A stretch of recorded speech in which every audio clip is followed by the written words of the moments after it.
Joining me right now to talk more about this, Democratic Congressman Adam Schiff of California. Sir, it's good to have you with me, and let's begin talking about the realities of where we are now in this March Madness. The calendar page for everybody that they need to look at is March 27th. That's when we will see the partial government shutdown, where cash starts to dry up completely. If we look at what came out of the House with the new GOP bill that I referenced off the top of the show, it seems to be showing a softening of the sequester, shifting $10 billion to Pentagon operations accounting, $2 billion for embassy security, also extending federal employee salary freezes. Is this something that you can get on board with? No, not the way the House is drafting it at this point. I do expect it'll be changed in the Senate. Basically what the Speaker wanted, the Speaker got, and that is we now have an austerity budget. And that's going to be, I think, a killer to the economy and to job growth. What the House GOP is now suggesting in terms of keeping the government open is that they'll provide some flexibility for the Pentagon in these cuts, but they don't want to provide the same flexibility for any other part of the budget.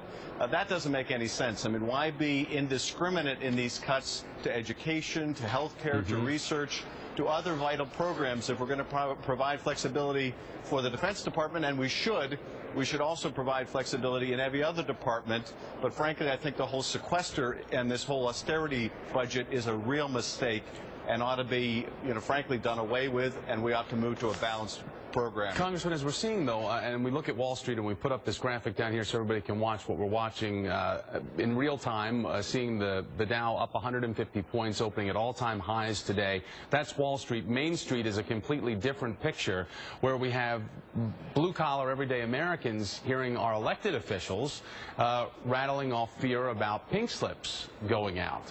How can you justify, and your colleagues justify, people in America fearing losing their jobs when it's just the simplicity of doing your own job that'll save it? Well, there's no way to justify what's going on here in Congress, and it's been deeply frustrating that we don't really have a negotiating partner. One side got what they wanted with the sequester, which is we're going to have very deep across-the-board cuts. That is not the position I take. It's not the position the president takes.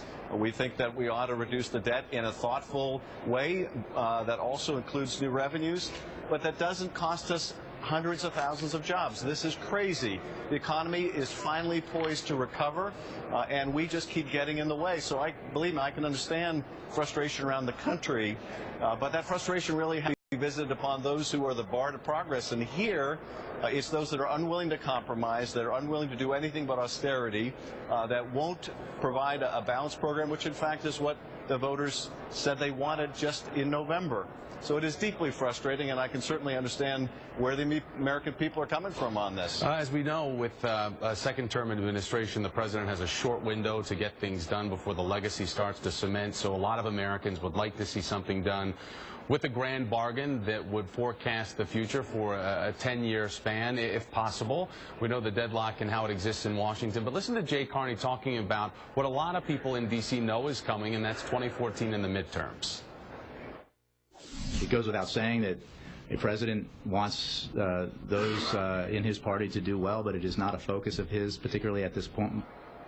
Can the president take back the House with the way that things are going right now? Because obviously people on the right, the GOPers, are fearing the fact that they could be primaried if they were to go ahead with any type of deal right now to raise revenue. Isn't it the same problem for Democrats, who are worried that they won't be able to take the House back because they can't deal with our debt?